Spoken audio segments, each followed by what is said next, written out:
ছোট্ট একটি সমস্যা, ফোনটি অটো রিস্টার্ট প্রবলেম।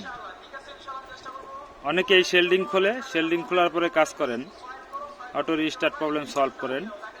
অনেকে 4G এবং এখানে থার্মোস্টারের কাজ করেন। অনেকেই জানেন না এর আরেকটা জায়গায় কাজ করতে হয় রিস্টার্ট ইস্যুর জন্য।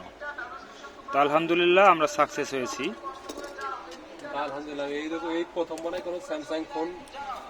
আমরা সাকসেস হয়েছি রিস্টার্ট প্রবলেম পোকো M2।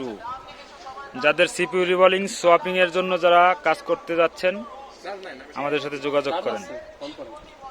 ঠিকানা জনতা ব্যাংকের মোড়, MR প্লাজা, 2য় তলা, শপ নাম্বার 26, দোকানের নাম মিজান মোবাইল। এখানে আমাদের আছেন রাহিদ নামে ইঞ্জিনিয়ার আছেন, নীরব নামের ইঞ্জিনিয়ার আছেন। এরা সর্বদা আপনাদের সার্ভিসে এরা অ্যাক্টিভ থাকবেন। ধন্যবাদ সবাইকে।